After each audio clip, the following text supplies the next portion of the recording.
అదే RTV app వార్తల్ని క్షణాల్లో చదివే అవకాశం ఉంటుంది. ఒక న్యూస్ పేపర్, ఒక టెలివిజన్ ఛానల్ మీ చేతుల్లో ఎప్పుడూ ఉంటాయి. విశాఖ పెందుర్తి స్వామీజీ శారదాపీఠం సంబంధించి స్వామీజీ స్వరూపేంద్ర సరస్వతి ఎవరైతే ఉన్నారో ఆయన మీద అనేక భూ లావాదేవీలు అక్రమార్జనపై ఆరోపిస్తున్న జనసేన పార్టీ నాయకులు మూర్తి యాదవ్ అయితే ఆరోపిస్తున్నారు. అయితే ఈ నేపథ్యంలో మూర్తి యాదవ్ గారు అడిగి తెలుసుకుందాం.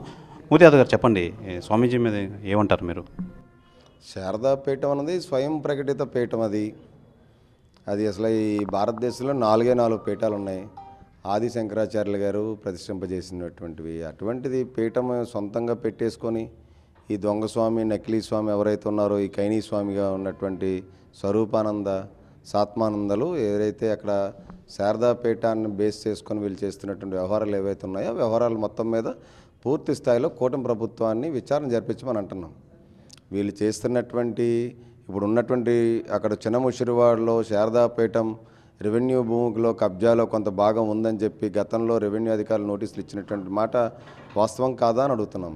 అది కాకుండా ఇప్పుడు భీమిలీ దగ్గర ఉన్నటువంటి ఒక అత్యంత విలువైనటువంటి 250 కోట్ల రూపాయలు విలువైనటువంటి ప్రభుత్వ స్థలాన్ని జగన్మోహన్ రెడ్డి ప్రభుత్వం ఏదైతే స్వామీజీకి, స్వరూపానందకి, శారదాపీఠానికి కేవలం ఎకరం ₹1,00,000కే కట్టబెట్టినటువంటి వైనం ఏదైతే ఉందో, అది కట్టబెట్టిన తర్వాత ఆ యొక్క 15 ఎకరాల స్వామీజీ భూమి కోసం 2 కోట్ల రూపాయలు VMRDAతోని రోడ్లు వేయించినటువంటి ప్రజాధనాన్ని దుర్వినియోగం చేసి రోడ్డు వేయించేటువంటి వైనం. అది అయిన వెంటనే ఈ శారదాపీఠం వాళ్ళు జగన్మోహన్ రెడ్డికి, ముఖ్యమంత్రికి, అప్పుడు ముఖ్యమంత్రికి వీళ్ళు దరఖాస్తు చేశారు. మేము వేద పాఠశాల గురించి తీసుకున్నాము, కానీ రియల్ ఎస్టేట్ వ్యాపారం గురించి వాడుకుంటా ఉంటే, అంటే వేద పాఠశాలల పేరుతో ఆధ్యాత్మిక ముసుగులో వీళ్ళు భూములు కేటాయించుకొని వీళ్ళు ఇవాళ రియల్ ఎస్టేట్ వ్యాపారం చేసుకోవడానిక. ఈ స్వామీజీకి హైదరాబాద్ కోకాపేటలో కూడా 2 ఎకరాలు స్థలం ఉంటే దాంట్లోని ఒక సాఫ్ట్వేర్ కంపెనీకి అక్కడ నిర్మించి సాఫ్ట్వేర్ కంపెనీకి ఇచ్చేటువంటి సాహితీ సాఫ్ట్వేర్కి ఇచ్చేటువంటి కార్యక్రమం నెలకి ₹1,00,00,000 ఆదాయం వచ్చేటువంటి కార్యక్రమం చేసిన సందర్భం లేదా? ఇప్పుడు అసలు ఈ స్వామీజీకి పెద్ద ఎత్తున ఇప్పటి వరకు కూడా ఇంకా పోలీసులు భద్రత అంతగా ఉండాల్సిన అవసరం ఏముంది? ఎంపీసీ బైపీసీ విద్యార్థులకి ఒక వరం CA CMA కోర్సులు. CA CMA చదివే విద్యార్థుల్లో 40% మంది ఎంపీసీ మరియు బైపీసీ విద్యార్థులే. Master minds.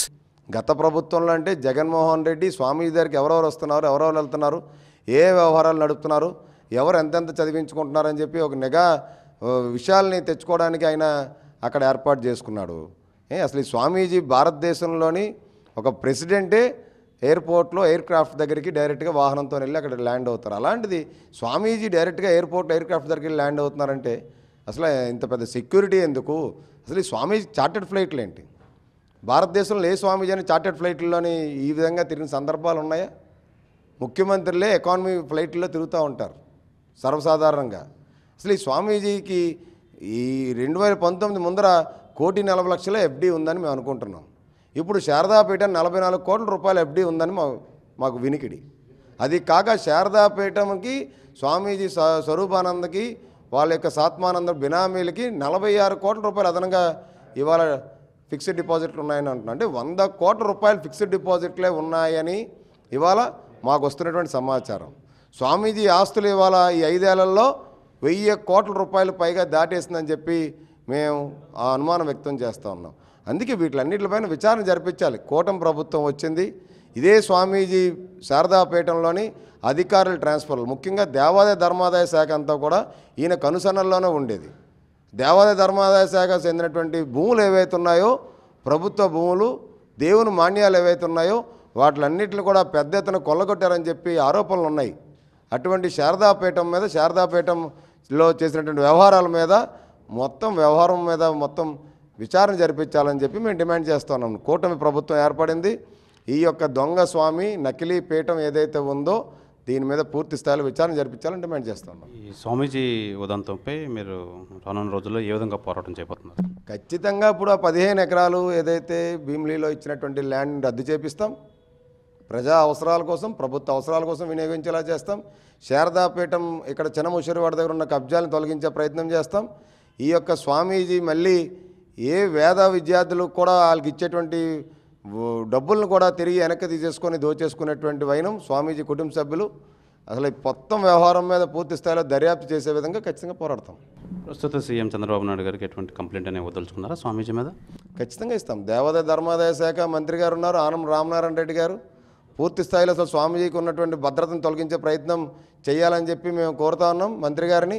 అదేవిధంగా స్వామీజీ మొత్తం వ్యవహారాల మీద స్వామీజీ హయాంలో దేవాదాయ ధర్మాదాయ శాఖ అధికారులు చేపట్టినటువంటి అరాచక పనులు ఏవైతే ఉన్నాయో, అడ్డగోలుగా తీసుకున్న నిర్ణయాలు ఏవైతే ఉన్నాయో వాటిలన్నిటి మీద పూర్తి స్థాయిలో పునఃక్షమించాలని చెప్పి కోరుతాం, ఖచ్చితంగా కోరుతాం మేము. గత ప్రభుత్వం సీఎం అయిన జగన్మోహన్ రెడ్డి స్వామీజీకి ఫుల్గా సపోర్ట్ చేశారంటున్నారు. దానికి సంబంధించి ఏమైనా ఆధారాలు ఉన్నాయి?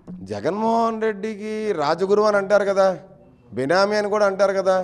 జగన్మోహన్ రెడ్డికి ఉత్తరాంధ్రలోని ఈయన ఒక బినామీగా వ్యవహరిస్తాడని చెప్పి వినికిడు ఎప్పుడూ ఉంటుంది కదా. ఏ మంత్రి వచ్చినా, ఏ ఐఏఎస్ అధికారులు వచ్చినా, ఇక్కడ ఎవరు జాయిన్ అయినా ముందర స్వామీజీని వెళ్ళి దర్శించుకొని కప్పం కట్టిన తర్వాతే మిగతా కార్యక్రమాలు చేయాలనేటువంటిది ఒక స్టాండర్డ్ థంబ్ రూల్ కదా జగన్మోహన్ రెడ్డి ప్రభుత్వంలో. అటువంటివన్నీ ఇప్పుడు పోతాయి కదా ఖచ్చితంగా. నకిలీ స్వామి ఏంటి? అసలు ఏ రోజైనా భారతదేశంలో జరిగినటువంటి వ్యవహారాల మీద, ఆధ్యాత్మికంగా జరిగినటువంటి దాడుల మీద ఎప్పుడైనా స్పందించిన సందర్భం ఉందా? గత జగన్మోహన్ రెడ్డి ప్రభుత్వంలో 80కి పైగా హిందువుల మీద దాడులు జరిగినాయి. ఎక్కడైనా స్పందించిన సందర్భం ఉందా? అసలు లేదు కదా. ఈ స్వామీజీ నిజంగా చిత్తశుద్ధి ఉంటే సొంతంగా ఈ శారదాపీఠానికి పరిధిలోకి వచ్చేటువంటి ఆలయాలు లేవు. ప్రజల కష్టంతో కట్టుకున్నటువంటి షిరిడీ సాయిబాబా ఆలయం, అలాగే వైభవ వెంకటేశ్వర ఆలయం, అలాగే పెదవాళ్ళలో ఉన్నటువంటి ఆలయం, ఇవన్నీ కూడా కబ్జా చేయడానికి ప్రయత్నం చేశారా కాదా? మేము అందరం ఉన్నాం కాబట్టి, ఇంకా హిందూ ధర్మం ఉంది కాబట్టి మేము వీటిలన్నింటినీ కాపాడుకుంటూ వస్తున్నాం. బ్లాక్ టికెట్లు అమ్ముకునేవాడు పండు అని అంటారండి ఇతన్ని. జగదంబ దగ్గర బ్లాక్ టికెట్లు అమ్ముకున్నాడు స్వామీజీ ఎలాగైపోతాడండి? వేదమంత్రాలు వచ్చా? ఏమొచ్చు ఈయనకి స్వామీజీ అయిపోవడానికి? అంటే ప్రజలను మోసం చేయడానికి, ఎవరైతే భక్తుల పేరుతో వచ్చేటువంటి దాతలు ఇచ్చేటువంటి ఆ యొక్క మొత్తం డొనేషన్స్ అన్నిటి కూడా దోచుకోవడానికి ఈ స్వామీజీ అవతారం అంతే. ఇది ఈ శారదాపీఠం స్వామీజీ అనేక భూ లావాదేవీల మీద ఇన్వాల్వ్ అయ్యి ఉన్నారు. అలాగే దీనికి సంబంధించి ఈ ఎండోమెంట్ మినిస్టర్ అయిన ఆనం రామనారాయణ రెడ్డి కూడా మేము కంప్లైంట్ చేయడం జరుగుతుంది. ప్రస్తుత సీఎం చంద్రబాబు నాయుడు దృష్టికి కూడా ఇది తీసుకెళ్లి కంపల్సరీగా దీని మీద పోరాటం చేస్తాం. స్వామీజీ ఏదైతే భూములు అవి లాక్కున్నారో అవన్నీ ప్రభుత్వం ఆధీనంలోకి రావాలని చెప్పి పీతలమూర్తి యాదవ్ అయితే తెలియజేస్తున్నారు. కెమెరామెన్ అజయ్తో శివరామకృష్ణ RTV విశాఖపట్నం నుంచి. మరిన్ని వీడియోస్ కోసం ఛానల్ ని సబ్స్క్రైబ్ చేయండి. లేటెస్ట్ అప్డేట్స్ కోసం వాట్సాప్ ఛానల్ ని ఫాలో చేయండి. అండ్ లింక్ డిస్క్రిప్షన్ లో ఉంది.